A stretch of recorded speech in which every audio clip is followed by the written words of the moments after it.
Veja no ICL Notícias, segunda edição. Como mulher, a mulher também tem mulher que merece apanhar. Será que agora vai? Isenção do imposto de renda vai à votação na Câmara hoje. Com Centrão e bancada do agro tentando defender os mais ricos. Trabalhador em pauta em Brasília. Supremo Tribunal Federal começa a discussão sobre uberização das relações de trabalho. Percebam, são trabalhadores que não têm organização sindical sequer. Governo Trump travou sem acordo com o Congresso. Paralisação dos serviços públicos já afeta a educação, saúde e até a NASA. O ICL Notícias, segunda edição, está no ar.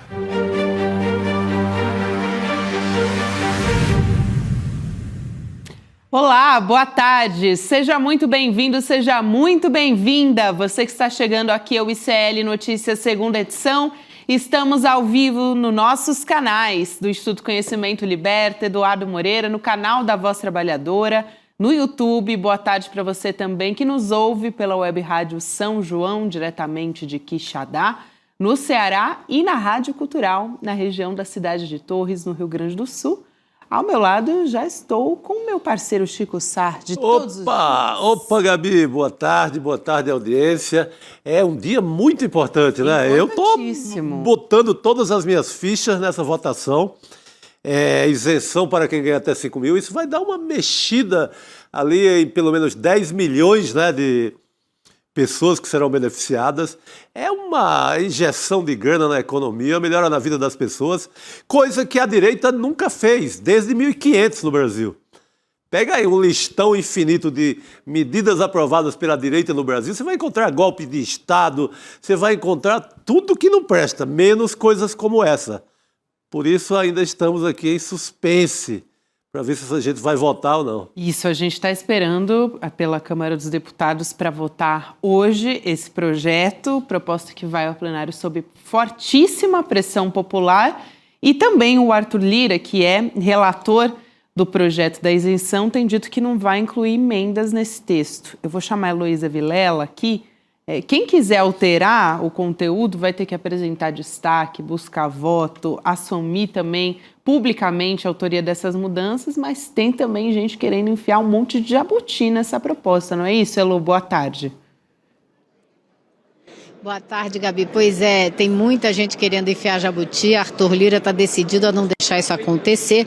Ele quer ser o pai da criança, ele tem uma eleição para enfrentar no ano que vem e ele quer os louros dessa vitória para a população, para poder usar numa campanha que, por enquanto, não lhe favorece, né? Ele não está bem nas pesquisas. Agora, hoje é um dia muito curioso aqui na Câmara, né? É dia da gente ver as pessoas que a gente não vê nunca, que não aparecem nunca por aqui. Uma delas que acabou de passar aqui atrás de mim é o Ricardo Salles, que eu só vi nos 2 anos que eu estou aqui, durante a CPI do MST e uma ou outra votação, mas normalmente não aparece nunca aqui na casa, mas hoje vai aparecer todo mundo e a movimentação é intensa, discussão para tudo quanto é lado. Deputado do MDB de Santa Catarina dizendo que vai passar sim a isenção para quem ganha até 5 mil, mas compensação não vai passar nenhuma, porque ele se recusa até a usar o nome compensação. Essa palavra ele diz que não cabe. O que cabe é correção da tabela do imposto de renda. É só isso que a gente está fazendo, mais nada. Ou seja, é daquela turma que diz o governo que se lasque e corte dinheiro da saúde e da educação para compensar o rombo que essa isenção vai criar. Já o líder do PDT, com que eu falei agora há pouco, disse que ele vai votar no relatório do jeito que está, que foi aprovado pela comissão especial, sem tirar nem pôr. Só que a briga política está se dando aqui embaixo do meu pé, no andar de baixo, porque estão reunidos lá os líderes do Colégio de Líderes, todos os líderes dos partidos representados aqui na Câmara, com o presidente Hugo Mota. E se está saindo faísca lá, não está dando para ver, porque existe um andar nos separando, viu? Elô, agora há pouco, na Globo News, falava o Cláudio Cajado, né, um dos autores até de uma dessas emendas, ele estava dizendo que a previsão, pelo menos era o que ele estava dizendo agora há pouco, era de aprovar esse texto base até 8 horas da noite. Vamos ver se vai ser isso mesmo, pode ser que o dia ainda seja longo. Eu duvido. Você acha que vai ser antes? Nem ou começou, depois? né, Elô? Não, eu acho que vai ser possivelmente amanhã, Ah, depois da bom. meia-noite, mas vamos ver, né? Porque tem esse problema, se começarem a apresentar destaques, aí a coisa vai longe. Só que quem apresentar destaque, é melhor apresentar um destaque que seja popular, porque se não for, vai ter que lidar com o ônus político da proposta. Tem uma proposta até que é muito interessante, mas que tem muita movimentação contra, tem até uma matéria no site do ICL, que é uma proposta da deputada Tabata Amaral, que é instaurar nessa mudança, fazer com que haja uma correção pelo IPCA todo ano, para você não ficar... Porque é o que está acontecendo agora, você parou de corrigir a tabela, então quem não pagava imposto de renda passou a pagar, porque as faixas ficaram, digamos, a pessoa ganhava 4 mil há um tempo atrás, né, era um salário, 4 mil hoje é outro, e a pessoa não pagava, passou a pagar, porque entrou na faixa de renda que passa a pagar. Faixa de renda nominal, não é valor real de compra do salário. Então ela está sugerindo que essa tabela seja corrigida, que é uma coisa que o sindicato dos fiscais de renda que também acham que tem que ter uma correção geral dessa tabela. Então isso era uma medida que pode até ser popular, mas se vai ser votada aqui, vai ter esse destaque, a gente já ouviu dizer que será apresentado sim. Vamos ver se vai ser aprovado, porque o Centrão não quer de jeito nenhum, eles querem guardar para eles toda e qualquer medida que possa ser votada novamente, para daqui 1 ano, 2 anos eles terem, claro, ferramenta de chantagem, né, gente? É isso que interessa para eles. E o mais louco é que essa mesma turma, né, do Centrão acaba de aprovar, não é, um pacote de 4,9 bilhões para o fundo eleitoral do próximo ano. Ou seja, aquele papo de que não tem dinheiro, não tem de onde tirar, é só cascata, né? Para eles ali, para fazer campanha, saiu assim voando. Esses 4,9 bilhões, nem perguntam ao governo, querem nem saber de onde vem, querem pegar essa grana. Exato, Chico. É uma parte eles tiraram até das emendas de comissão, né? Uns 2 bilhões aí são das emendas de comissão, mas tem 1 bilhão que eles dizem para o governo, se vira aí, arruma esse dinheiro. Então, essa relação com o dinheiro aqui não é fácil, né, Chico? Ao mesmo tempo que não querem taxar os super ricos, né, Lô? Quer que o governo também se vire para conseguir compensar essa mudança, a ampliação da isenção para quem ganha até R$5 mil por mês no imposto de renda. A gente estava falando agora há pouco do jabutis, tem uma pessoa aqui no nosso chat que disse, olha, estou bem de olho nesse jabutis desse projeto. A gente também tem até uma reportagem no iclnoticias.com.br do Kleber Lourenço, listando 19 emendas que distorcem a proposta original, tentando emplacar outros benefícios também no meio de tudo isso aí. Então, os jabutis que são mais preocupantes são aqueles que estão tentando justamente blindar esses mais ricos para compensar a nova faixa de isenção. A comissão, para trazer um exemplo aqui importante, a gente já falou da Comissão de Agricultura aqui ontem, só a Comissão de Agricultura da Câmara apresentou 9 emendas.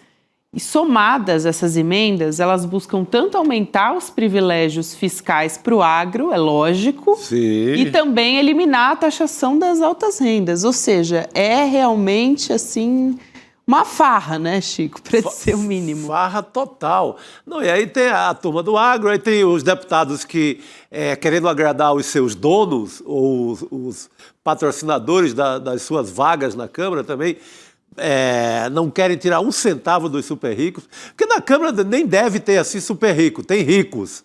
Quase todos são ricos, são a turma do agro, fazendeiro, empresário, advogado daquelas bancas gigantes, tipo o Rueda. O Rueda não está na Câmara, mas tipo ele, assim, aqueles caras que têm bilhões em dinheiro. E hoje é o dia deles funcionarem como sindicato do crime. É o sindicato dos super ricos. Vão tentar, vão sofrer, vão dar alma para que não saia R$1 da Faria Lima, R$1 de banco, R$1 da grande burguesia brasileira. Esse é o esforço desse sindicato do crime instalado lá no Congresso. Elô. E vai ser um dia interessante para a gente também entender quem é que tem mais força aqui, qual é o grau de influência que o próprio Arthur Lira ainda mantém aqui na Câmara. Por quê? Eu falei com o assessor dele hoje, que me disse que ele está trabalhando duro para que não se inclua nenhuma dessas emendas no texto que vai ser apresentado no plenário. Ou seja, Arthur Lira está trabalhando para trazer o projeto dele fechadinho, do jeito que foi aprovado na comissão 7 meses atrás. Mas vamos ver se ele vai ter a força política para fazer valer essa vontade, se ele conseguiu articular com todas essas frentes parlamentares da agricultura, as frentes mais conservadoras, o centrão, para fazer valer essa vontade dele, né? Isso a gente não sabe, só vai saber na hora que o texto chegar no plenário e for colocado à votação. Mas é um teste para o poder de fogo do próprio Arthur Lira, que precisa de aprovar a medida do jeito que ela está, mantendo a ideia básica, que é aliviar lá embaixo e tirar um pouquinho de dinheiro lá de cima. Essa ideia básica tem que ser mantida, senão você vai desvirtuar toda a ideia do projeto. E ele está se comprometendo a manter essa ideia de pé, por, claro, interesses próprios, obviamente, interesses eleitorais, certamente. Mas vamos ver se ele vai conseguir, vamos ver se ele está nesse comando todo aqui. Eu desconfio que esteja, viu? Ele um bom termômetro, né, Chico? Ele está apertado lá em Alagoas. Hoje eu dei passei em revista ali o mundo do noticiário de Alagoas e falei com alguns amigos de lá. Ele está em terceiro lugar em todas as pesquisas. O Renan aparece na dianteira, o Gaspar, da CPI do INSS, aparece em segundo, e ele lá atrás. Assim, tá difícil para ele se eleger a senador. Talvez tenha até que mudar de pensamento e voltar para a Câmara de novo. Voltar como deputado federal, porque está apertado. Para o povo de Alagoas, né? Tá difícil para o povo de Alagoas, porque esse Gaspar também, vou te contar, viu? Não. O Gaspar tem transmitido, ele tem um programa policial, ele transmite todo dia o que ele faz na CPI e está assim em destaque, está colocando o Arthur Lira atrás dele na campanha. Mas, gente, Arthur Lira e Gaspar, para saber quem é o pior, pelo amor de Deus. Só o povo de Alagoas que dirá quem é o pior.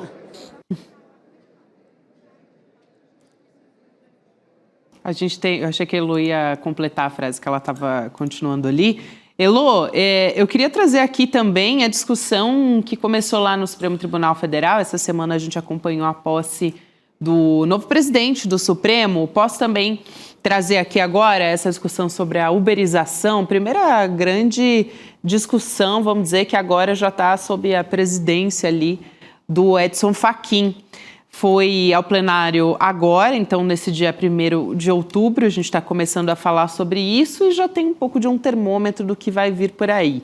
O ministro Barroso, por exemplo, ele levantou um questionamento sobre uma pesquisa que indica que mais de 80% dos trabalhadores preferem um modelo que não seja o de CLT. O advogado Mauro Azevedo, ele disse que as redes sociais distorcem a percepção dos trabalhadores. A gente tem o trecho dessa fala que aconteceu nessa discussão que abriu hoje no STF. Vamos assistir. Nós vivemos um momento em que as redes sociais, e Vossas Excelências ensinaram a todo o país, pode causar desenganos, pode levar a compreensões muito distorcidas e deturpadas. Então, eu não quero dizer que os trabalhadores não tenham a autonomia de definir seus próprios destinos, mas percebam, são trabalhadores que não têm organização sindical sequer. A prevalecer o que defende aqui a RAP, serão autônomos destituídos de salário mínimo, de 13º, de licença maternidade, que poderão sofrer discriminações, inclusive, sem estarem com o manto da relação de emprego para que venham a se proteger, e não tem o sindicato. Elo, achei tão importante essa fala, porque a gente trouxe aqui a fala, para quem estava ouvindo, né, do advogado Mauro Azevedo, que participou dessa audiência. Porque a gente tem uma discussão ideológica, um discurso daquele empresário de si mesmo, e muita gente foi cooptada, né? Por isso, acabou vingando com muita força. A época que começou essa discussão também, muitas, assim, fake news sendo proliferadas nas redes sociais. Eu acho que não dá para descartar o poder que isso teve também quando começou essa discussão sobre a CLT e o vínculo dos empregadores, né, Elô?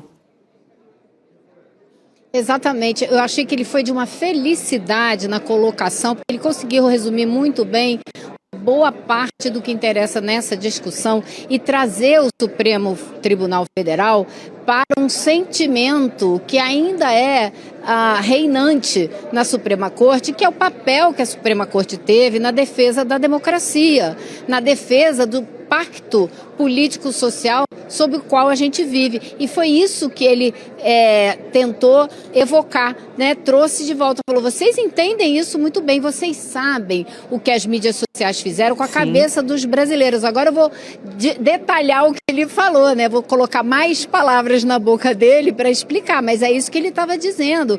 A gente vê até hoje pessoas convencidas de que as urnas foram fraudadas, que a eleição foi fraudada, que o Bolsonaro que ganhou. Então, esse mesmo tipo de dano causado pela propagação de mentiras e fake news nas mídias sociais também atinge os trabalhadores de aplicativos, o pessoal que faz Uber, o pessoal que faz entrega de comida. É isso que ele estava comparando e é verdade. Se você conversa com um motorista de Uber, a grande maioria, com raríssimas exceções, tá? Eu já encontrei um que me falou o contrário e me disse quanto que ele se sente isolado na categoria, porque a maioria dos motoristas de Uber dizem que não querem ser CLT, que eles não querem contrato de trabalho, porque senão, hoje um deles, quando eu estava indo para o Supremo, me falou isso, ele falou, não, porque senão o governo vai cobrar imposto, eu vou ter que pagar imposto para o governo, vou tomar o meu dinheiro.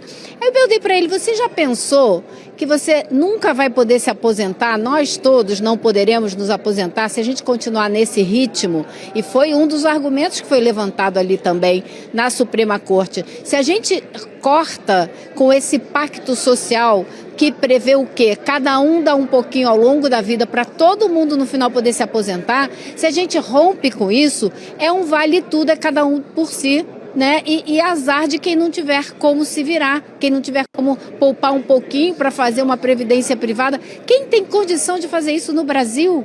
Imagine, sem contar o pessoal que se acidenta, que se machuca, que não tem seguro, que não tem como se proteger. Então, assim, é uma série de problemas que estão se acumulando e que nós todos vamos pagar essa conta. Agora, eu conversei com uma advogada que estava lá, que ia fazer a sustentação oral dela, eu queria até ver, porque ela me pareceu uma jovem advogada brilhante, mas ela vai ser a 15ª a falar, então acho que ela vai falar depois que votar esse imposto de renda aqui, vai ser tardíssimo.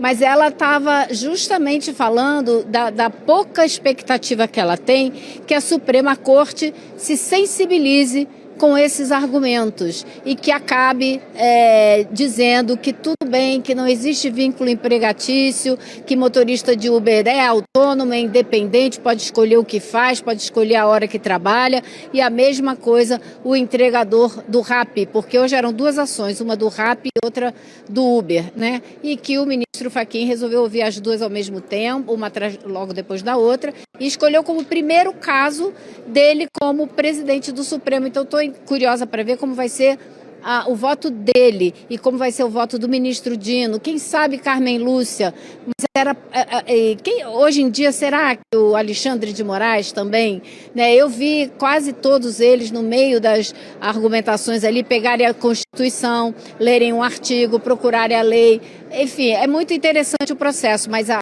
expectativa não é nada positiva, tem que confessar. Não, eu só ia puxar aqui para você, levantar para você cortar, levantar a bola para você. Na semana passada, a Laura Coach e a gente fez uma matéria sobre um estudo novo que saiu sobre as 10 maiores plataformas digitais no país e sobre as condições de trabalho que oferecem, né, para esses trabalhadores. E nenhuma delas oferece condições básicas de trabalho. Nessa mesma pesquisa, isso só essa manchete já é gritante, Mas uma coisa que é meio inédita que esse estudo traz e que eu acho assim de um absurdo é que essas empresas, elas também lucram com uma lógica de endividamento desses trabalhadores. Então, você tem que, por exemplo, pagar para alugar a bicicleta. Sim. E essas empresas também estão criando as suas próprias agências financeiras. Então, várias delas, elas oferecem o empréstimo para os trabalhadores. Sai tirando o sangue do próprio cara que já está sendo escravizado na direção do Uber o dia inteiro ou em cima de uma bicicleta entregando sanduíche em São Paulo. Exatamente, né? Elas lucram com isso. Caramba, aí é tirar o Isso sangue, tá né? abrindo a porta. É tirar o sangue, como disse o senador Paim essa semana, segunda-feira aqui, numa audiência. Isso aí é abrir a porta para o trabalho escravo. E aí você está vendo, o cara está trabalhando para pagar a dívida que ele tem com a empresa. Isso daí me lembra trabalho análogo à escravidão. E outra coisa que eu achei interessante, essa advogada ressaltou para mim que a argumentação da advogada do Uber, muito bem construída e tal, mas ela disse totalmente vazia de fatos, porque ela disse, a advogada do Uber citou como uma das vantagens sociais do Uber é que muita gente hoje sai para beber e não dirige mais, prefere pegar um Uber, como se isso acontecesse pela existência do Uber e não pela quantidade de blitz que tem pelas cidades todas do Brasil. Ora, faça meu favor, né? Tá brincando comigo, parece que eu vou acreditar nisso. É por causa do Uber que as pessoas não estão mais dirigindo quando bebem. É absurdo. E essas pessoas, sequer elas têm um ponto de apoio numa cidade como São Paulo. Agora, quando eu cheguei aqui no ICL, no metrô eu vi 4 garotos que trabalham de bicicleta ali, de entrega no iFood. E eles ali no degrau do metrô, comendo um sanduíche ali para já correr de novo. Sequer eles têm um apoio com um banheiro, sabe, para fazer um lanche, nada. Nada. Assim, as pessoas não têm, são completamente clandestinas numa cidade como São Paulo.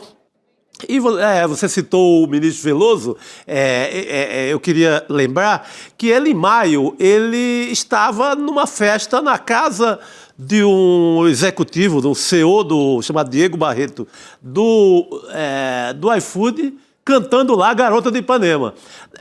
Eu acredito que o Barroso vai votar contra o vínculo, não por essa festa, por ter cantado nessa festa ou tomado um drink nessa festa com os donos do iFood. Mas, gente, acho que o Supremo inteiro, que é tão zeloso e que a gente aplaude tanto em relação à democracia, eu acho que na questão trabalhista, em defesa do trabalhador brasileiro, eu acho que não quer saber. Que o trabalhador brasileiro perde de goleada lá. Talvez um votinho ali do Flávio Dino, e olhe lá, o Flávio Dino eu acho que sim. Mas o resto não, é 10-1. Porque essa gente não está preocupada com o trabalhador do Brasil. Eu acho que ele não vai votar contra o vínculo porque ele foi nessa festa, vai votar por convicção ideológica mesmo, infelizmente. Exato, Então, a gente que se orgulhou tanto do nosso STF nos últimos meses, a gente agora pode se preparar para uma grande decepção, que eu acho que é o que vai acontecer.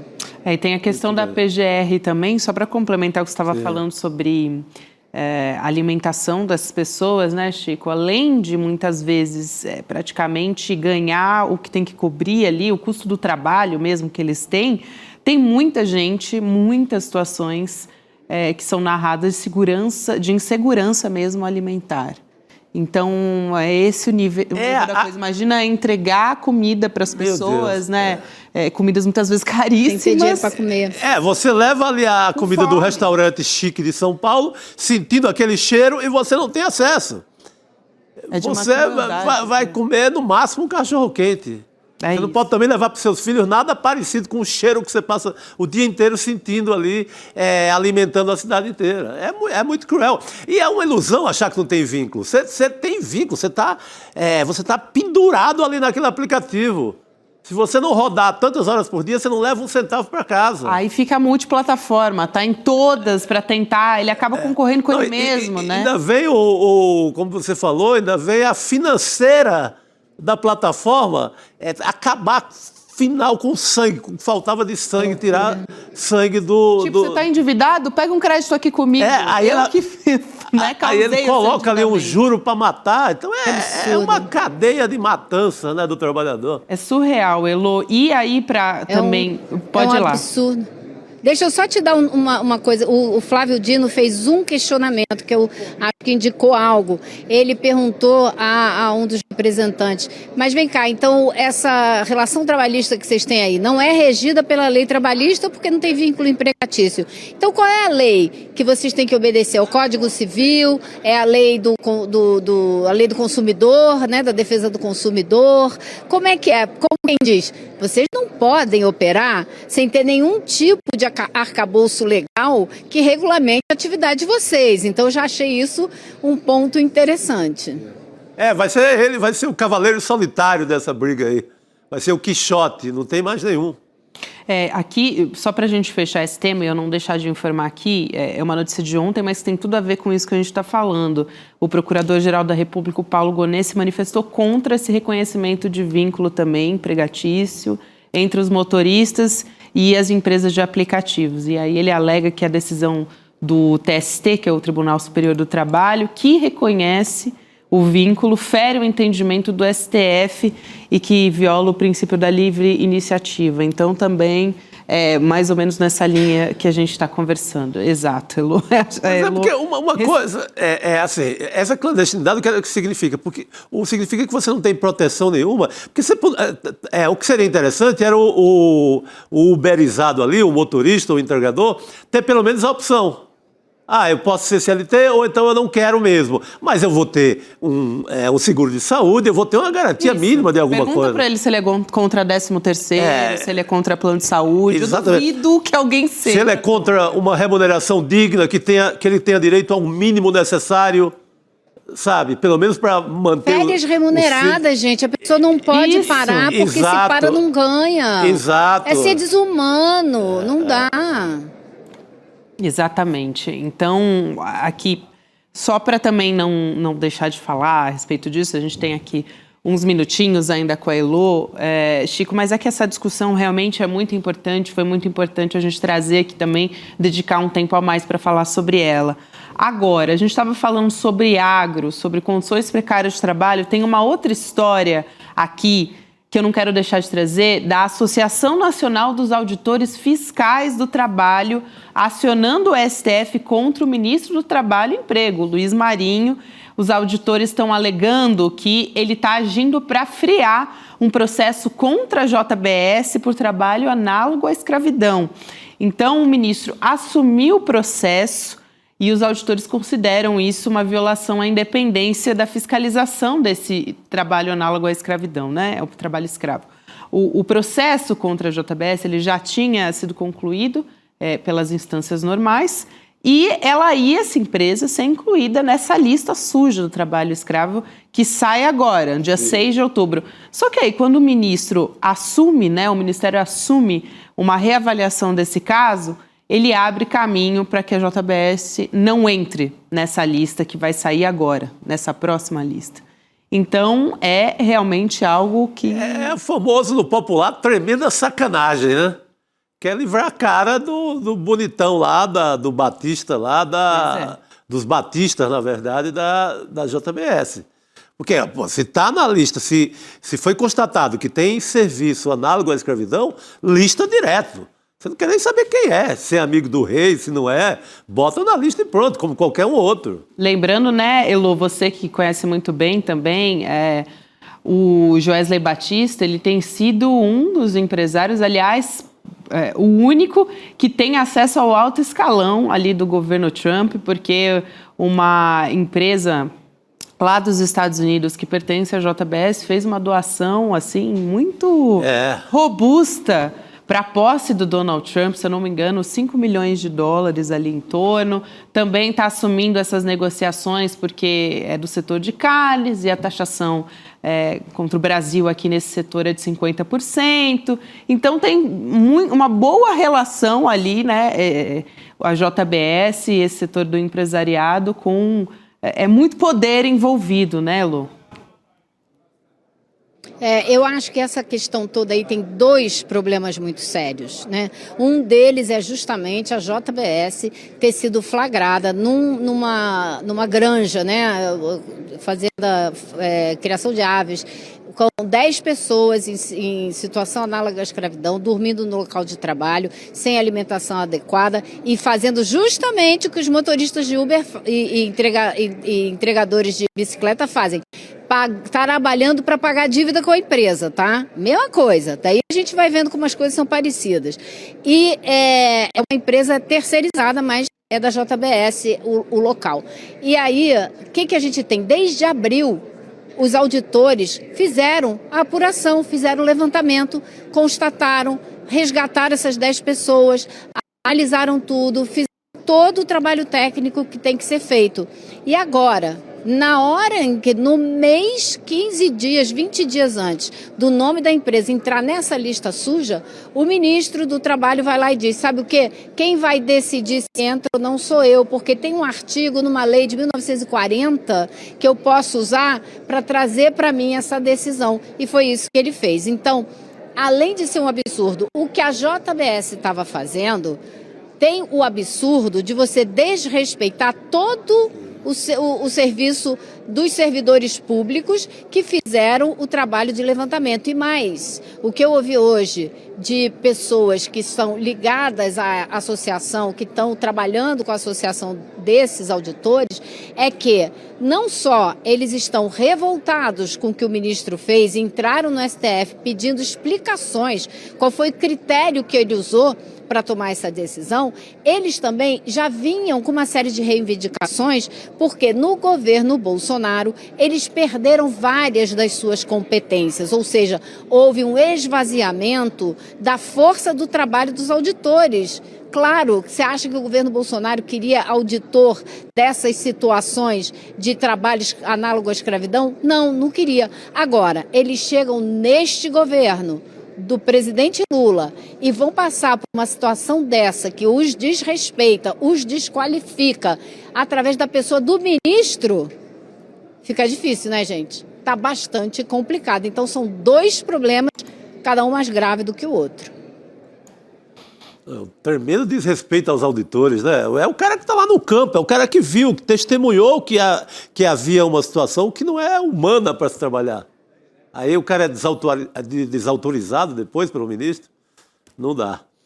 Exato. E, bom, essa é uma lista que é importantíssima, né?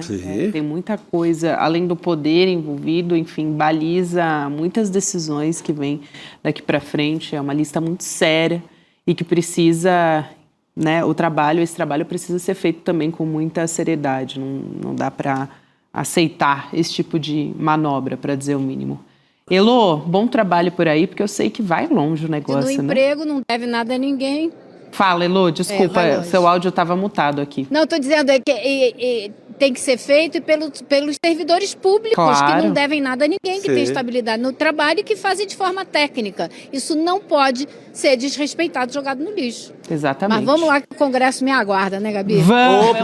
Vamos votar essa isenção aí, por favor. Qualquer coisa, Elô, volta aqui com novidades pra gente. Bom trabalho por aí, minha amiga. E, enquanto isso, Rodrigo Viana está se aconchegando, aliás, ele estava se aconchegando ali na cadeira, escutando, esperando, né, preparando para entrar, que nem um atleta, o craque. A hora é a vez. Fazendo aquecimento. Fazendo aquecimento para entrar no jogo com a gente. Boa tarde, Rodrigo. Boa tarde, eu vi o Chico falando, vamos votar, eu lembrei, lembra na época da Constituinte, né, o Ulisses Guimarães passava o dia falando, vamos votar. Então vamos votar esse negócio. Pô, é o que interessa para o Brasil.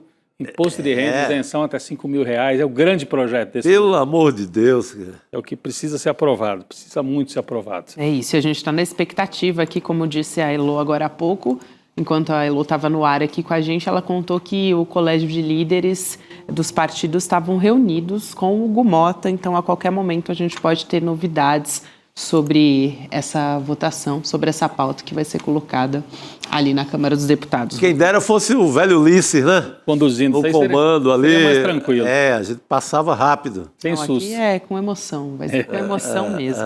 Aliás, sempre uma boa hora a gente chamar o Rodrigo Viana, porque Rodrigo Viana é especialista em América Latina. Estou ressaltando isso todos os dias aqui, Rodrigo, porque você tem um conhecimento aqui, acompanha todos os dias, né, com muito afinco, como é que está o termômetro da política ali na Argentina. Semanalmente tem manifestação. O Rodrigo está sempre observando essas manifestações. Né? Você sabe que agora tem o principal líder parlamentar da Argentina, o principal líder parlamentar do governo Milei, José Luiz Sperti, envolvido com uma denúncia de narcotráfico. Eu vi financiamento da campanha dele. Financiamento. E ele é o cabeça de chapa na Argentina, a eleição é por listas, e ele é o cabeça da chapa do Milei, que vai ter eleição agora nacional para o parlamento.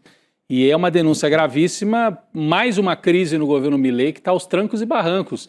Ele está chegando na eleição com esse empréstimo do Trump, com um cabeça de chapa envolvido com denúncia de narcotráfico, com a irmã denunciada, situação econômica periclitante. Olha, o que parecia ser assim, o grande exemplo dos liberais vai indo para o buraco, o governo Milei. Era o grande fetiche dos neoliberais do Brasil. O Tarcísio citava, esse é o modelo, tem que enxugar a máquina, não pode ficar ninguém lá, tem que demitir todo mundo. É o grande modelo dessa gente. É isso. Olha o resultado.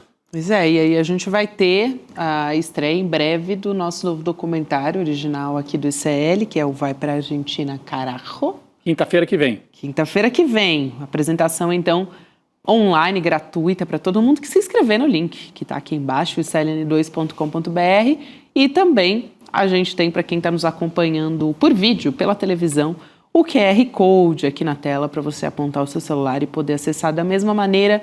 Dia 9 de outubro, 8 horas da noite, quinta-feira, anota na sua agenda e fica de olho. Vamos acompanhar um trechinho para ver o que nos aguarda da estreia do novo documentário do ICL. Vamos lá. O presidente Javier Milei adotou uma série de medidas econômicas que repercutiram positivamente no consumo. Milei's big cuts work. Things are going pretty great for him. ¡Viva la libertad, carajo! Encuentra un país insatisfecho, empobrecido, y ahí aparece como el Mesías. Estamos frente al fin de esa aberración llamada la justicia social. Es un proyecto político de reconfigurar la sociedad. Nunca hubo un momento tan terrible como el que padece Argentina bajo Javier Milei. Estamos hablando de despidos masivos. En la capital de Buenos Aires sí hay trabajo, pero en la provincia no hay. Este gobierno no tiene contemplación con cada trabajador. Los medios internacionales dicen que Milei está recuperando la economía en la Argentina. Está recuperando la economía para cierto sector que no es el nuestro. Hay mucha más gente viviendo en la calle. El pueblo va a defender al pueblo. ¿Cómo hacemos para oponerse a esta tragedia del gobierno de Javier Milei? ¡Milei, basura, por la dictadura! ¡El verdugo de los jubilados! Hay que seguir apostando a la calle y a la desobediencia civil.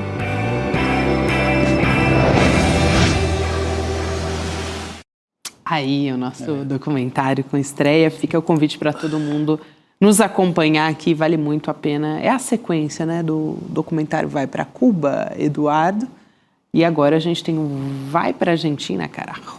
Isso. Que sai de um momento histórico muito importante. A Argentina está derretendo, está indo para o buraco. E tem eleição agora em outubro. Boa. Ou seja, é um bom momento também. Ótimo, um termômetro aí. Termômetro muito, muito assim, condizente com o momento atual que está a Argentina. Vamos aqui seguir para a conversa com Cristina Serra, que se junta aqui à nossa mesa redonda, também na espera dessa votação sobre a isenção do imposto de renda na Câmara, né, Cris? Boa tarde para você. Boa tarde, Gabi, Chico e Rodrigo. Boa tarde. Boa tarde, querida. Cris, estamos na expectativa, como eu disse, ainda não começou essa votação, mas a gente já tem algumas informações sobre como que estão as coisas por lá. O Arthur Lira diz que não quer de jeito nenhum incluir a emendas no texto, né? E, por outro lado, tem um monte de jabutis que foram propostos e que a gente não sabe ainda se devem realmente prosperar. Alguns, assim, completamente absurdos. Eu estava dando uma olhada ali nos bastidores. tem assim, até incluir animais domésticos, é uma coisa... Meu Deus do céu, se for assim, eu tenho uns 10 gatos lá em casa, vou pegar mais uns vira-lata na rua e vou botar todo mundo. Tenho 2 também lá. Não é? Vamos por aí. Olha, Gabi, eu vou te falar uma coisa. As últimas informações são de que o Hugo Mota está reunido com os líderes, não é isso? Com o colégio de líderes. Olha, eu tenho medo dessas reuniões. Eu vou te falar pelo seguinte, reforma tributária, qual é o problema? O que pega na reforma tributária, principalmente? Tem várias questões, né? Tanto é que tem várias emendas, como você mencionou, que o Arthur Lira não quer incluir. Mas o que pega? É que rico não quer pagar imposto.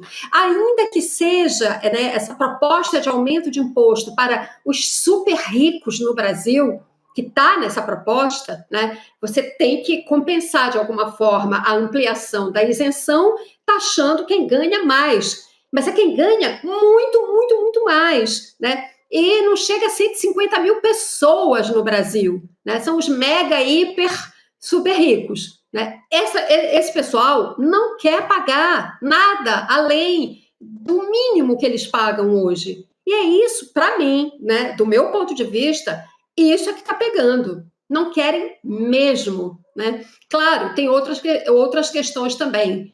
Esse projeto, sendo aprovado, isso é um golaço do presidente Lula, é um golaço do governo, né? Vai aliviar para um monte de gente, né, no Brasil. Acho que o cálculo é de cerca de 10 milhões de pessoas, né? Com essa ampliação da faixa de isenção. Né? É claro que isso vai trazer benefícios para o governo, é lógico que isso vai fazer com que a aprovação do Lula melhore nas pesquisas, evidente. Agora, isso não faz deste projeto um projeto, como está sendo taxado aí, meramente eleitoreiro, né? Ele é importante porque precisa ser feita justiça tributária nesse país. E esse projeto nem faz totalmente justiça tributária. Ele começa a corrigir um sistema tributário que é extremamente injusto nesse país, porque sobrecarrega os mais pobres, né, e alivia completamente para os mais ricos. É isso que o governo Lula está propondo mudar. Mas nem isso essa elite nossa predatória admite. Por isso que fica esse negócio, vai votar, não vai votar, vai votar, não vai votar. Vamos esperar essa reunião para saber que diabo sai dessa reunião do Hugo Mota com os líderes. É importante também, né, Cris, que é um dinheiro que vai circular na economia. Né? Porque o presidente Lula, desde os primeiros mandatos, falava isso. Eu lembro que quando se lançou lá o Bolsa Família, que havia um discurso absurdo, quando a gente relembra isso, né? O pessoal do PSDB, eu via gente aqui em São Paulo, dizia, Bolsa Esmola, isso é esmola para o povo, né? E aí quando você ia para as regiões onde o Bolsa Família tinha um papel decisivo na economia, além de ajudar as pessoas a comer, fazia a economia girar. Então o pequeno comerciante no interior do Nordeste, interior de Minas, interior de São Paulo também, só que aqui em São Paulo tinha esse discurso muito forte, né? Dizia assim, não, isso aí é esmola, mas fazia a economia girar. E o presidente Lula sempre falou, você põe R$100 a mais na mão de 20 milhões de pessoas, isso aí vira o giro da economia. Rodrigo, eu conheço lugares no Nordeste que praticamente tiveram o capitalismo inventado pelo Bolsa Família. Lugares que viviam quase à base de escambo. Eu trabalho na roça aqui, eu pego meu milho, troco pelo teu feijão, uma saca de algodão por uma saca de outro cereal e tal, e aí ia vivendo. Passou a circular dinheiro. Não tem nada de comunismo, é a invenção do capitalismo. A chegada do dinheiro em lugares que não tinha economia nenhuma. Então, é uma coisa que move a economia, não adianta. Aí esse cinismo, havia um cinismo em São Paulo, hoje ainda existe cinismo em qualquer lugar, das classes mais altas. Mas na época era o cinismo dos príncipes tucanos. De falar dessas coisas. Vão dar esmola pro povo, aí ninguém vai trabalhar mais, aquele mesmo papo. A gente ouvia isso de um bolsonarista, ok, é normal. Mas na época, de pessoas ali ligadas à universidade, pessoas ilustradas de São Paulo. Mas graças a Deus esse cinismo foi derrotado. Não, isso virou algo assim, está incorporado, o Bolsa Família, tanto que o Bolsonaro até mudou de nome, mas manteve, até num certo momento ampliou o valor durante a pandemia. Mas olha, na tabela do imposto de renda, com essa isenção, quem ganha até R$5 mil, por exemplo, que vai ficar isento, vai deixar de pagar cerca de R$300 por mês. Aí o sujeito que é rico fala 300, isso aí não... Gente, R$300 na mão de 15 milhões de pessoas, Cris. É dinheiro circulando, é dinheiro que não vai para fundo do exterior, né? Vai para comprar um tênis para o filho, vai para comprar comida, melhorar não vai comida. Para o CDI de Banco da Faria Lima, sabe? Vai para o consumo, vai fazer a economia girar. Então, tem também esse caráter, além da justiça social, tem o caráter virtuoso na economia. É um novo ciclo. E a gente dizia, né, no começo desse governo do Lula, falta uma marca para esse governo, né? Não tem, está só repetindo as marcas antigas.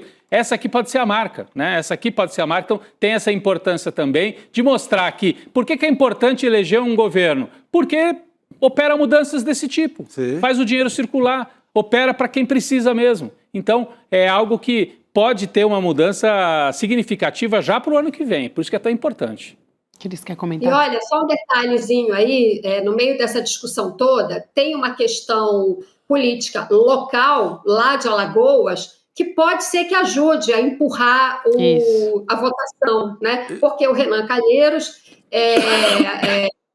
o adversário político do Arthur Lira, lá em Alagoas, no Senado conseguiu dar andamento a uma proposta também de ampliação da faixa de isenção do imposto de renda, que é muito similar, uma proposta mais antiga, que estava dormindo lá no Senado, né, em alguma gaveta, justamente por pressão dos mais ricos, obviamente, estava lá adormecida. Mas aí o Renan Calheiros, vendo essa oportunidade, né, de dizer, olha, eu aqui me mexi, olha como eu me preocupo com as necessidades do povo. Foi lá, desengavetou, botou para andar. E é uma proposta muito similar a essa que o Arthur Lira é relator. Então, se o Arthur Lira não consegue a votação na Câmara, né, o Renan Calheiros pode dizer, olha, tá vendo? Arthur Lira não resolve nada. Quem resolve aqui o problema da população de Alagoas e do Brasil, né, nessa questão do imposto de renda, sou eu. Então, essa disputa política local, quem sabe até ajude a pressionar um pouco, a dar um empurrãozinho. Agora, como eu sempre digo, a pressão dos super ricos sobre o Congresso é imensa e, em geral, ela prevalece. É impressionante. Quando Pior a gente olha no geral ela ganha. Da agricultura, né, Chico, isso é muito evidente. Sem contar os próprios interesses, claro, que a gente já falou sobre isso também. Você pega esses caras, Ciro Nogueira, o próprio Hugo Mota, muitos representantes de lugares do Nordeste, mas eles despacham mais com bancos aqui em São Paulo do que na cidade deles. Do que com sindicatos rurais, por exemplo, com as pessoas de lá, com entidades de lá. Eles fazem parte desse sindicato dos ricos e a grande missão dos mandatos é essa defesa de bancos aqui de São Paulo, não é de defender o eleitor dele. Não estão preocupados. Quando você viu, por exemplo, o Hugo Mota com o Sindicato Rural de Patos, na Paraíba, ou, digamos, com alguma entidade de trabalhadores rurais da Paraíba inteira, já que ele é um homem do sertão, ele representaria, teoricamente, o sertão, e não a Faria Lima. Sabe, é um mandato totalmente distorcido. Total. Que mandato é esse? Pô, na hora do voto ele vai pegar lá, mas ele vive aqui em São Paulo? Eu vejo mais Hugo Mota em Congonhas do que em João Pessoa, do que em qualquer entidade representativa da Paraíba. Essa gente não merece. Não merece ser eleita. A gente fala muito das bancadas Boi, Bala e Bíblia. A bancada mais poderosa do Congresso Nacional é a bancada dos bancos. É a bancada que representa o setor financeiro. Ponto. É essa que manda no Congresso. Perfeito. Exatamente. Eu não sei se vocês ainda querem falar da isenção, qualquer novidade que a gente tiver, a gente vai trazer aqui. Aliás, estou acompanhando também a discussão aqui na Câmara. Se pipocar alguma coisa, a gente traz. Opa, tá quente aí? Tá quente aí, Gabi? Ainda continua com a reunião de líderes, mas parece que está bastante avançada e tem uma expectativa de que pode sair hoje sim, viu? Para fechar o consenso. Também estou recebendo informações aqui da apuração do nosso repórter Kleber Lourenço. E tem pouca divergência a respeito disso, até em relação às compensações. Então, o termômetro parece que está positivo, pelo menos até o momento. Isso pode mudar nessas reuniões de líderes de partidos. Mas, por enquanto, Cris, parece que o cenário é positivo. Eu queria trazer um... E, Gabi, fala, Cris. Uma última observação. Seria importantíssimo, tem que aprovar neste ano para que possa valer no ano que vem, né? Total. Claro, do nosso aqui, é isso mesmo, que ótimo que aprove, que as pessoas consigam sentir o efeito desse alívio fiscal no ano que vem, que é ano eleitoral, é isso mesmo, as pessoas precisam perceber, né, entender as políticas que fazem bem à vida delas, né, e os governos que empurram essa agenda para frente, né? Isso é uma disputa política importantíssima que esse país precisa encarar. Então, de fato, que seja aprovada esse ano para que a gente possa colher os frutos disso no ano que vem, ano sim de eleição, né? E que as pessoas entendam qual é o governo que luta, que tem agenda, né? Que se preocupa com a vida da população, com o bem-estar e com os direitos da população menos favorecida desse país. Perfeito, Cris. Muito bom, Cris. É isso mesmo. E outro assunto que também tomou as redes sociais aqui, a gente vai falar um pouco de hipocrisia também por parte do núcleo mais próximo do Bolsonaro.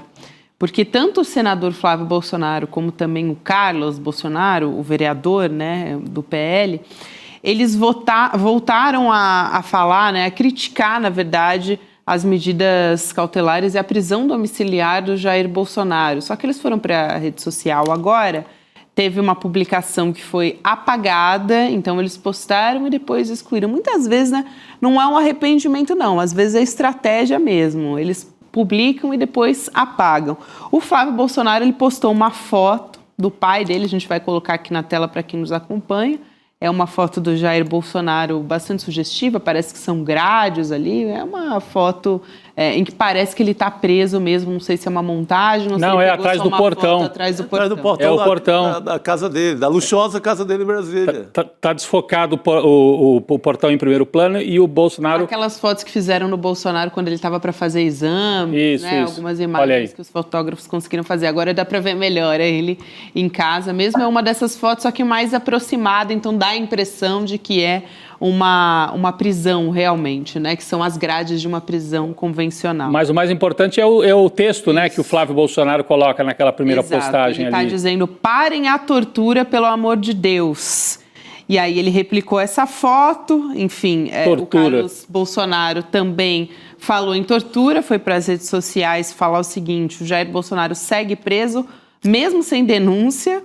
Minha gente, banido das redes sociais, ele foi condenado, né? Tem condenação máxima. Documentos, provas, enfim, alta patente de militares corroborando com reuniões, né, com depoimentos. Será que eles querem falar de tortura mesmo, pra gente começar a comparar? Acho que era bom. Não é? Botar a foto do Herzog lá, pendurado no DOPS, pegar as torturas do ídolo deles, do ídolo da família, do brilhante Ustra. Querem falar de tortura, a gente tem volumes e mais volumes de livros que relatam as torturas reais da ditadura. Mas eles apagaram, Gabi? Eles apagaram? Ele apagou a foto, Flávio Bolsonaro, que ele tinha publicado. Até ele ficou com vergonha da postagem? Eu duvido muito que seja vergonha. Eu acho que quer comunicar e quer se livrar de qualquer risco jurídico. Estratégia mesmo. Porque pode ser que os advogados tenham dito, não faça isso, parece uma provocação ao Supremo. Está chamando de tortura uma prisão domiciliar? É que já fez tantas vezes isso, né? Essa estratégia de publicar e depois apaga. E está chamando os ministros do Supremo, que aprovaram, que condenaram o Jair Bolsonaro na primeira turma, de torturadores. Ele está chamando os 4 que votaram pela condenação do Bolsonaro, Zanin, Dino, Carmen Lúcia e Alexandre de Moraes, de torturadores. Isso. Para bom entendedor, meia palavra basta. É isso que ele está fazendo. Aliás, o post que o Carlos Bolsonaro ele fez nas redes sociais, assim, é impressionante. A gente está com ele aqui na tela, ele diz que ele é torturado, vigiado covardemente, definhando dia após dia, sendo assassinado lentamente, com requintes de crueldade, propositalmente colocado em um inferno físico e psicológico. Quem ainda considera esses absurdos algo normal e silencia diante dos arroubos contra a lei, bom sujeito não é. O arroubo contra a lei... Contra a lei, foi ele que fez, né? Convocando o general para dar golpe, querendo matar, operação para matar Lula, Alckmin, o próprio contra a lei Alexandre de Moraes. Né? A própria trama golpista, contra a Constituição, a democracia. Não, eu ia só lembrar que no voto pelo impeachment, no golpe contra a Dilma, a frase do Bolsonaro foi, em nome de brilhante lustre, o terror de Dilma Rousseff, ou seja, ele louvava a tortura contra a Dilma. Então, se está passando por algum... quem faz aí recurso de requintes de crueldade é o Jair Bolsonaro, que falou do torturador, declaradamente torturador da Dilma. E agora está reclamando porque está em prisão domiciliar. É demais, né, Cris? Não, e outra, na segunda-feira, quando o Tarcísio esteve aí para visitá-lo, né? Tarcísio, governador de São Paulo, que parece que não tem problema nenhum para resolver em São Paulo, porque agora vive viajando para discutir candidatura ano que vem, segunda-feira ele estava em Brasília, né? E tem uma foto do Bolsonaro, ele e mais algumas pessoas, nessa mesma circunstância dessa foto aí que ele aparece com a grade e tal, da casa dele e tudo mais. Na foto, o Bolsonaro parece muito bem de saúde, muito bem. Não tem nada de tortura, de mal-estar, de estar passando mal, né, de estar definhando fisicamente. Na foto, agora, bem recente, segunda-feira, em que ele aparece com o Tarcísio de Freitas, ele aparenta estar muito bem. Olha, tortura é o que ele fez com os pacientes de Covid em Manaus. Tá aí a imagem que eu falei. Olha aí, rindo, bem tranquilo, tem nada de tortura. Como eu disse, tortura é o que o Bolsonaro fez quando era presidente e tinha o poder de fazer e desfazer qualquer coisa nesse país. Ele fez ao negar oxigênio para os doentes de Covid que morreram sem ar, asfixiados numa cama de hospital em Manaus. Aquilo sim foi tortura. E tortura maior ainda, para quem ficou e quem assistiu aquilo, foi ele zombar dessas pessoas, zombar das pessoas que morreram com falta de ar, né? Quando ele faz ele tenta imitar uma pessoa sem ar, desesperada, morrendo, sem a menor assistência nos hospitais de Manaus. Aquilo sim é que é tortura, e que a gente espera que ele ainda responda e ainda seja punido por isso. Flávio Dino agora pegou o relatório da CPI da Covid, abriu o caso lá no Supremo, e eu espero que a gente ainda tenha muitas respostas sobre esse caso e que a gente ainda veja Bolsonaro punido também pelo genocídio de 700 mil brasileiros durante a Covid aqui nesse país. Muito bom. Cris, também aqui aproveitando a sua presença, a gente, quando começou o ICL Notícias segunda edição, a gente sempre tem aquela chamada de abertura e a gente viu uma vereadora, né, dando uma declaração um tanto quanto absurda, para dizer o mínimo, a vereadora do Republicanos, Elizabeth Maciel, que é do município de Borba, fica no interior do Amazonas. Ela disse, com todas as letras, tá, gente, numa sessão da Câmara Municipal, que é a favor da violência contra a mulher, não foi um ato falho. Essa fala aconteceu essa semana, na segunda-feira. Ela estava, né, falando em defesa do vereador Pedro Paes, do União Brasil, que foi denunciado por uma outra vereadora depois que ele levantou o dedo na direção dela durante uma sessão. Então, a gente assiste o trecho dessa fala agora para entender melhor esse contexto. Vamos lá. Eu digo com toda sinceridade, eu aprovo, eu sou a favor da violência contra a mulher. Sim, quando o homem bate na mulher, eu aprovo. Mas eu também sou contra, como mulher. A mulher também tem mulher que merece apanhar. Parece que foi um ato falho, só que logo depois ela reforça duas vezes. Não, ato falho nenhum.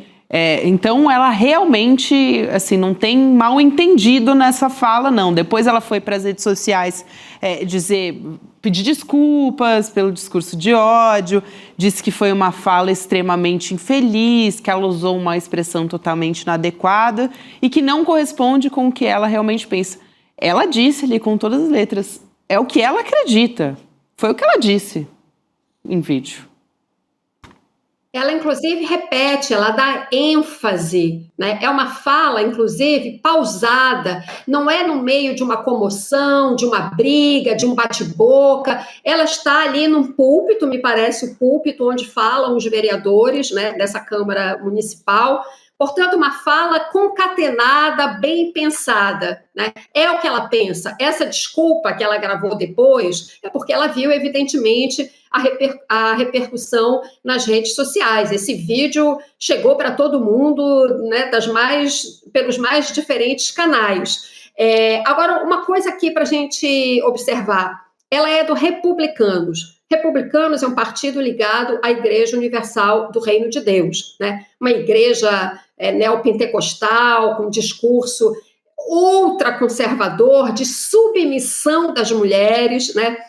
Algumas dessas igrejas, inclusive, além da Igreja Universal, agora eu estou falando do conjunto dessas igrejas, elas têm um discurso do uso da violência como instrumento pedagógico, por exemplo, para você educar seus filhos, né? Eu me lembro aquele ministro da Educação do Bolsonaro, não lembro agora o nome, foram tantos, mas um que era pastor, um que depois até tem um episódio em que ele foi encontrado com uma arma também no balcão do aeroporto, cai a bolsa dele, aí abre e tem uma arma. Não lembro mesmo do nome dessa figura infeliz. Pois bem, mas eu lembro muito bem que quando esse cara assumiu o ministério, eu mesma fiz uma pesquisa sobre ele, sobre enfim, o histórico dele. E ele, como pastor, eu escrevi sobre isso. Milton Ribeiro, né? Milton Ribeiro. Ele, num discurso, numa preleção dele, no púlpito da igreja dele, ele defende o uso da violência para você educar crianças. Por que eu estou falando isso? É porque eu acho que essa vereadora, sendo do Republicanos, é bem capaz desse discurso dela ter também esse viés religioso, que admite, sim, a violência, né, como instrumento de submissão das mulheres. Claramente, a postura dela ali é de quem defende a submissão das mulheres, né? Então, indo por esse viés religioso, o discurso dela não me surpreende, né? Mas, enfim, péssimo isso, né? Assim, imagina, um discurso desse faz um estrago danado, porque influencia as pessoas, influencia muita gente. Ela tem o eleitorado dela, afinal, essa mulher foi eleita vereadora, né? E falar isso num espaço público, né? Onde as coisas deveriam ser, onde a lei deveria ser respeitada. Existe a Lei Maria da Penha, uma das leis mais importantes desse país, a lei do feminicídio, né? Que é posteriormente a da Maria da Penha, né? Então, assim, você leva décadas para construir um arcabouço de proteção legal das mulheres nesse país, onde a violência contra a mulher é tão grande, e vem uma vereadora e faz um estrago desses. Bom, menos mal que ela se desculpou. Agora, eu não acredito, assim, 1 milímetro, né, na honestidade desse pedido de desculpas dela, né? Porque o discurso dela mesmo, né, é com convicção, a gente vê que ela fala com convicção. Foi esse que ela fez na Câmara Municipal, infelizmente. Exato, Cris, não é só um desserviço, né? É uma fala que é criminosa. Num país que a gente tem pelo menos 10 mulheres assassinadas por dia, um discurso desse de uma vereadora, né? Ela tem um cargo público, é uma fala, no mínimo, criminosa. Obrigada, Cris. Obrigado. Obrigada, pessoal. Até a próxima. Obrigado, querido. Boa noite. Eu ia dizer que quando um homem fala isso, a gente fica com muita raiva. Quando uma mulher fala... Ela começou a falar, me deu uma tristeza olhar para o rosto dela. Dói ainda mais. Dá uma tristeza, né? Assim, assistir isso, né? É constrangedor. É constrangedor mesmo. Rodrigo. Bom, vamos dar uma respirada aqui para falar do cenário internacional também. E a gente traz aqui na verdade a gente vai falar de um outro assunto, mas a gente vai mudar para o cenário internacional aqui para falar dos serviços públicos dos Estados Unidos, como o Departamento de Segurança Interna, o Departamento de Saúde, de Serviços Humanos. Eles foram interrompidos ou estão funcionando parcialmente. É uma paralisação que está acontecendo por conta de uma questão ali no Congresso estadunidense que não aprovou uma proposta de orçamento do Donald Trump. Então, o centro do impasse ali entre os democratas e os republicanos é principalmente a questão da saúde. Os democratas, eles estão dizendo que eles só vão aprovar o orçamento se programas de assistência médica que estão prestes a expirar, a acabar, se eles forem prorrogados, né, prolongados. E os republicanos, eles querem tratar de questões de forma separada, então, dos temas separadamente. Querem empurrar com a barriga, na verdade, né? Também para o pessoal aqui das redes sociais da Embaixada dos Estados Unidos no Brasil, a gente traz aqui essa fala, a gente pode colocar aqui na tela também. A Embaixada dos Estados Unidos, a gente traduziu aqui e diz o seguinte: devido à paralisação orçamentária, essa conta do Instagram não será utilizada regularmente até a retomada total das operações, exceto para informações urgentes de segurança. No momento, os serviços de passaporte e visto programados nos Estados Unidos em embaixadas e consulado também dos Estados Unidos no exterior vão continuar enquanto a situação permitir.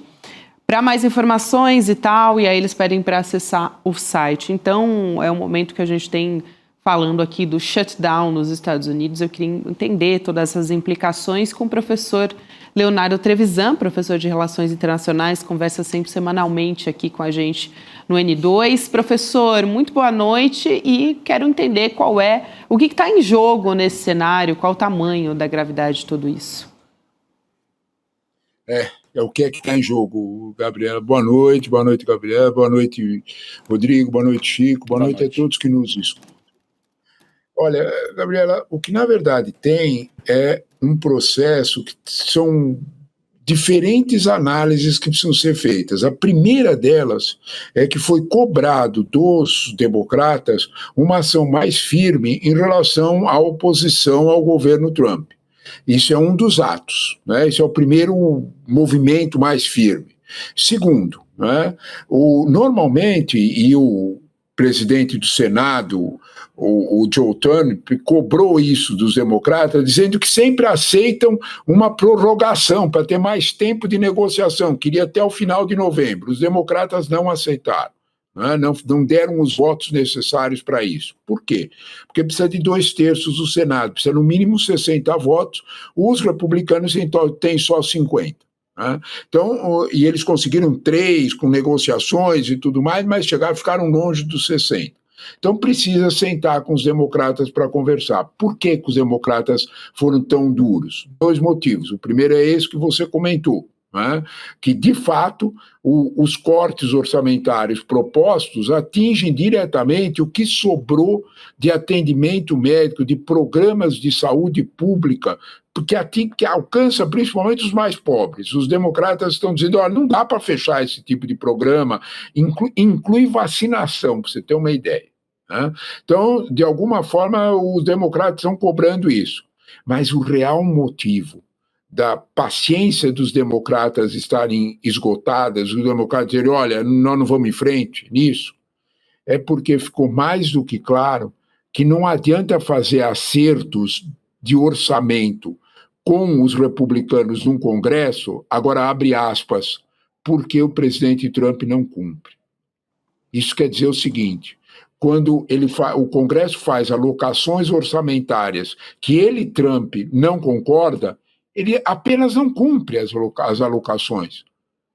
Isso está gerando problemas muito sérios, porque não adianta, inclusive, bater na porta da Justiça por causa da Suprema Corte. Eles têm que ir à Suprema Corte e isso fica para depois, a verba perdeu sentido, fica para o próximo orçamento.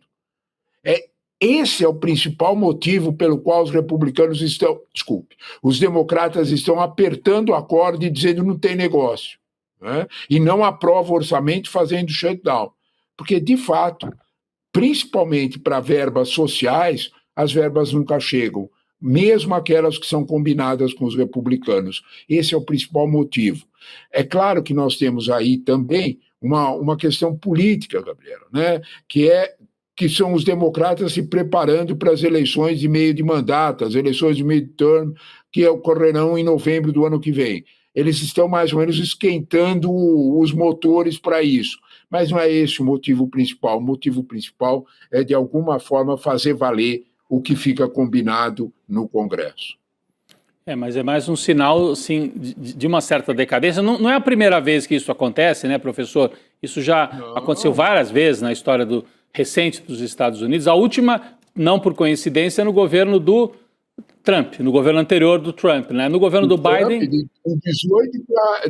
No final de 18 e início de 19, exatamente, Rodrigo. Pois é. No governo do Biden, curiosamente, não aconteceu. Então, esse clima de confrontação, né? Você não consegue estabelecer, porque uma democracia depende de pactos mínimos de convivência, né? O seu adversário não é o seu inimigo total, né? Nós estamos caminhando nos Estados Unidos para aquela situação em que você tem quase que dois países, né? Duas comunidades que não se comunicam mais, né?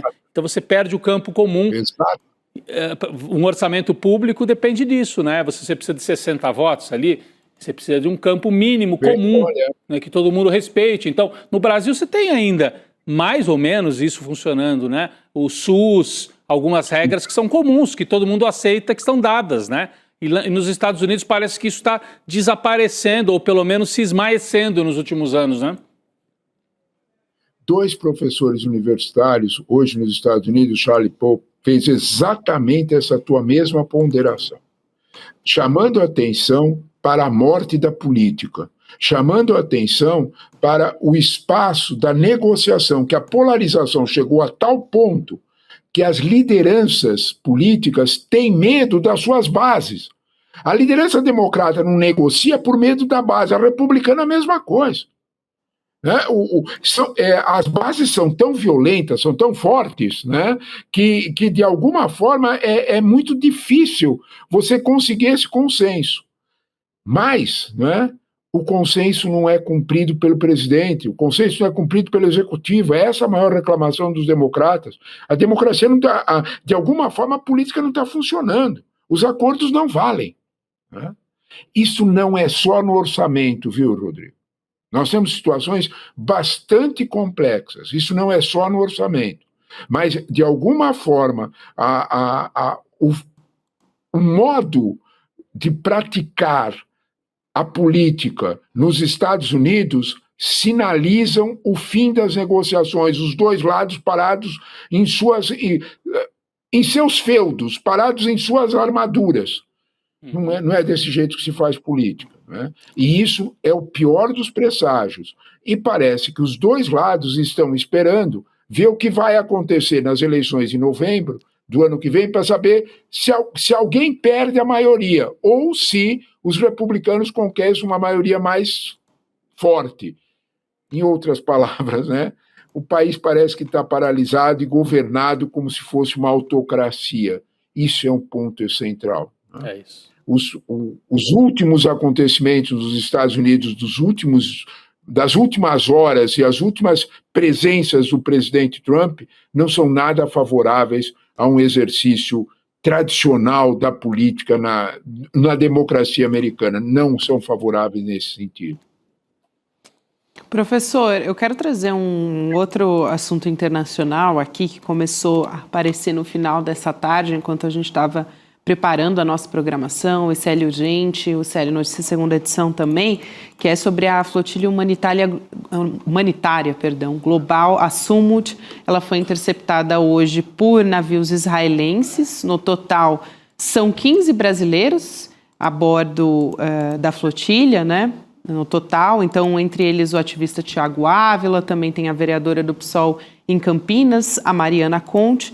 Às 3h34 da tarde de hoje, a gente vai colocar aqui na tela, os organizadores eles publicaram uma mensagem nas redes sociais. Então, a gente está vendo aí na tela, diz o seguinte: nossas embarcações estão sendo ilegalmente interceptadas, câmeras estão desligadas e os barcos estão sendo abordados por militares. Estamos trabalhando para confirmar a segurança e a situação de todos a bordo, fecha aspas. O Jamil Chad, que é nosso comentarista também, jornalista, ele recebeu um vídeo do ativista João Aguiar com a descrição do que está acontecendo também. Vamos assistir? Bom, o barco vai ser interceptado agora, na nossa frente, do nosso lado. Eles estão rondando. Estão bem na frente, vão ser interceptados. Esse é um dos vídeos, tem vários vídeos circulando. Eu tive agora há pouco também a informação, inclusive tem uma publicação já do Ministério de Relações Internacionais de Israel, que de maneira muito cínica chama a flotilha de flotilha do Hamas. São os barcos do Hamas, né? Diz que eles foram bloqueados e que os ativistas foram levados para um porto. Parte deles já transportada. Inclusive a Greta Thunberg. Também foi levada. Eles chamam de Greta Thunberg e seus amigos, não é? Greta Thunberg e seus amigos, os barcos do Hamas /Sumuds. É assim que o governo de Israel está chamando. Foram levados para um porto ali na costa israelense, portanto, impedida a chegada de ajuda humanitária pela Marinha israelense, né, Gabi? É isso, eu quero ouvir o professor a respeito disso, numa semana em que a gente fala também, conversamos muito a respeito sobre esse projeto, vamos dizer, de um cessar-fogo em Gaza, que está sendo feito por Donald Trump e Benjamin Netanyahu, sem ouvir o lado dos palestinos, né? Esse é o ponto principal, Gabriel. Esse é o ponto principal. Esse projeto que saiu agora, anteontem, né, que teoricamente é para fazer um cessar-fogo, ele de modo nenhum sequer qualquer palestino foi consultado. Né? Não há nenhuma consulta a isso. Nós podemos até comentar um pouco mais. Eu acho que o episódio da flotilha é importante porque ele, na verdade, estava composto por 46 nacionalidades, mais de 500 pessoas, as mais variadas. É de fato muito estranho chamar 46 nacionalidades, mais de 500 pessoas, Rodrigo, de um barco do Hamas, né? Não tem nenhuma proximidade com a realidade. Né? São ativistas de vários países, eles já foram inclusive apoiados em águas internacionais por navios espanhóis, eles já foram apoiados de alguma forma por vários outros, várias formas, porque há um princípio de jogo que é fundamental, é abrir um corredor humanitário marítimo. Né? Eu lembro que a Marinha norte-americana tentou fazer isso. A Marinha norte-americana tentou abrir um porto, lembra disso, Rodrigo? Tentou abrir um porto, né? E não conseguiu, porque Israel impediu por várias razões. Nós estamos falando da maior marinha do mundo, etc, etc. Então, a flotilha tinha exatamente isso, são 46 barcos, e eles têm, de alguma forma, a intenção de se aproximar o mais que for possível disso. Eles estão entrando em águas, estou a 200 quilômetros de Gaza, eles estão em águas internacionais israelenses neste momento. Né? Então, é esse o motivo da abordagem. Né? A abordagem ela está caracterizada por essa razão, de tanto que transportou para portos israelenses os que eles já pegaram. Né? Nós não sabemos quantos dos 15 brasileiros que estão lá já foram feitos, porque o início desse problema foi a interrupção, o Jamil já tinha comentado isso, foi a interrupção das comunicações. Eu não sei como eles conseguiram mandar essa fita, exatamente o que tem, porque com o poder da Marinha israelense, é evidente que eles conseguem interromper as comunicações de barcos muito pequenos. Então, portanto, ainda não sabemos bem do que está acontecendo. Mas, sem dúvida nenhuma, é mais uma ação de impedir auxílio humanitário aos palestinos de Gaza, e isso não há dúvida nenhuma que vai sofrer uma reprovação internacional muito grande. Né? O segundo ponto que você chamou a atenção, Gabriel, é mais grave, né? Que é o formato desse projeto de paz. Né? Ele está caracterizado, primeiro de tudo, por um diktat, por uma imposição. Né? os palestinos, o Hamas terá que aceitar isso, ou, como disse o presidente Trump, vai autorizar Israel a ir em frente na destruição, ele não fará mais nada. Né? Como se por um acaso a destruição de Gaza já não tivesse acontecido. Todos nós vimos, são mais de 70 mil mortos. Né? Então, quando olhamos para esse projeto, a questão central desse projeto, que é o mais grave, que precisa que se observe com calma, é a questão da autonomia de Gaza. Do que é que nós estamos falando? É tudo absolutamente fluido, não há nenhuma certeza. Tudo que se sabe é que uma parte desse projeto haverá uma comissão, e essa comissão será dirigida pelo Tony Blair, pelo ex-primeiro-ministro inglês. Né? É tudo que se sabe. O segundo passo do projeto é, depois que a comissão tomar posse em Gaza, e isso tudo está condicionado à devolução dos reféns, e se inicia a saída do exército israelense de Gaza, sem nenhuma definição. Porque da outra vez, no mesmo plano semelhante a esse, o exército israelense definiu 2 caminhos de saída, agora nem isso. Terceiro, o ponto, depois que isso acontecer, haverá uma comissão, abre aspas, literal, formada por tecnocratas e apolíticos. Desculpe, eu queria saber quem é apolítico, eu queria conhecer um na minha vida. Né? Queria conhecer um. Né? Impressionante. Tecnocratas e apolíticos. Por que é isso? O que isso significa? Né? Que depois disso passarão o governo para tecnocratas e apolíticos palestinos. Em outras palavras, nenhuma, sequer uma única palavra, Hamas nem pensar, mas sequer uma única palavra sobre a autoridade palestina. Isso tem um motivo, meus amigos. O governo de Netanyahu foi pressionado para aceitar isso, mas os ultra-ortodoxos em Israel, que sustentam o governo, como já mostrou os 2 ministros, o Itamar Ben-Gvir e o Bezalel Smotrich, não aceitam que Gaza seja governada em nenhuma hipótese pela autoridade palestina. Parece que eles vão assistir o discurso do Mahmoud Abbas, que prometeu, deixou bem claro, a devolução de Gaza será sem qualquer projeção política do Hamas para um regime desmilitarizado. Nem isso se aceita, que é a proposta da Arábia Saudita e da França. O Mahmoud Abbas só falou por eles.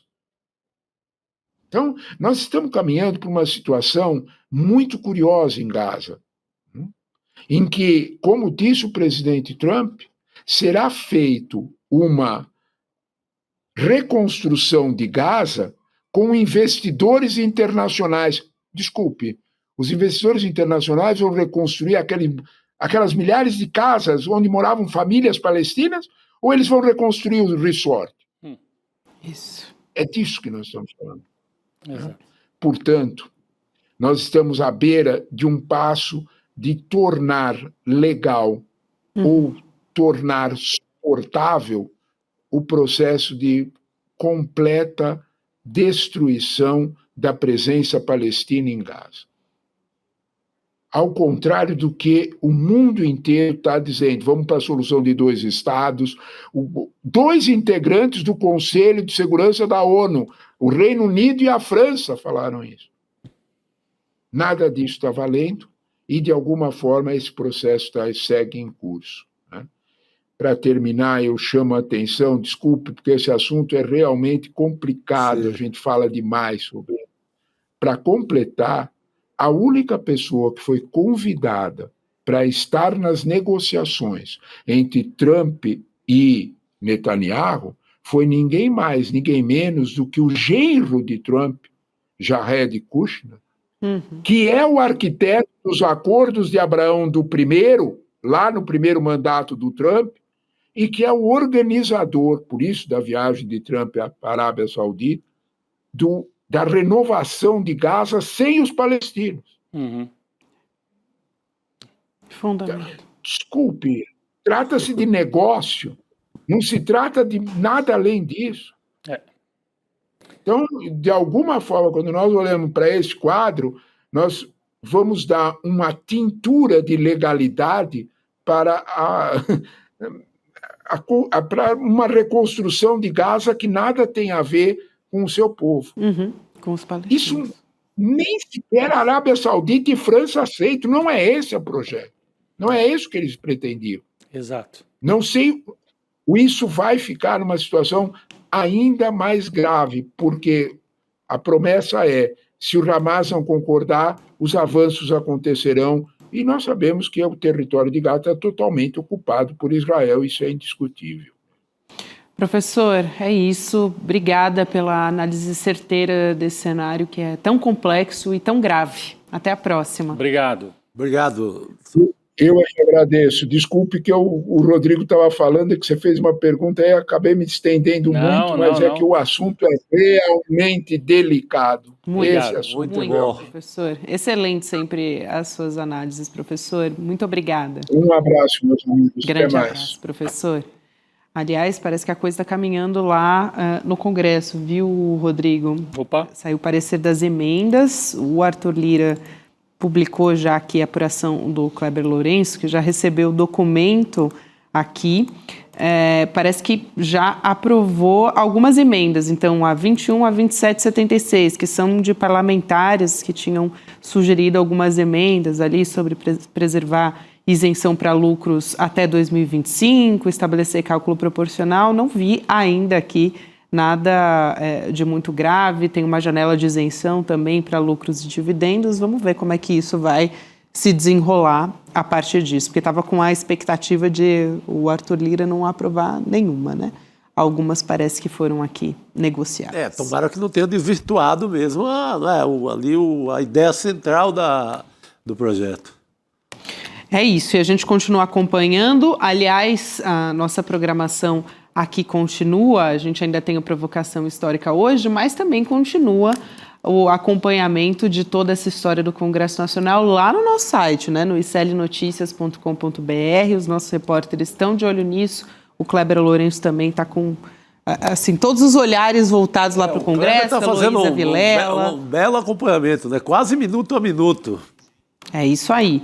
Bom, recado aqui também final, gente, é de que a gente teve aula nesse final de semana do nosso Empreendedor Mestre, o Guia da Liberdade Financeira, e estamos com a possibilidade de você assistir de novo, ou se você não assistiu, para você acompanhar pela primeira vez essa aula, que é do nosso curso do Empreendedor Mestre. Então você vai em edu1.com.br/reprise para assistir esse passo a passo com as melhores estratégias para você aprender como cuidar do seu dinheiro. A gente vai ter aliás, agora, né, dia 1º de outubro, mais conhecido como Hoje, daqui a pouco. Popular Hoje. 8 horas da noite, você acompanha aqui junto com a gente, vai em edu1.com.br/reprise. E tem provocação histórica agora, hein? Começando agora, Rodrigo Viana, com o Marcelo Godoy. Opa! E conduzido pelo nosso querido repórter Marcelo Godoy. Nosso colega. Ele vai falar de ditadura, espionagem e anticomunismo. É isso, escreveu alguns livros sobre isso, pesquisa muito esse tema, muito legal. Acompanhamos. Esse livro recente dele, Cachorros, é muito bom também. Isso aí, vamos acompanhar então. A partir de agora a gente fica na companhia do Provocação Histórica e você fica de olho. A gente traz atualizações a qualquer momento para vocês também. Chico Sá, Rodrigo Viana, amanhã estaremos de volta. Boa noite a todos, até amanhã. Até amanhã.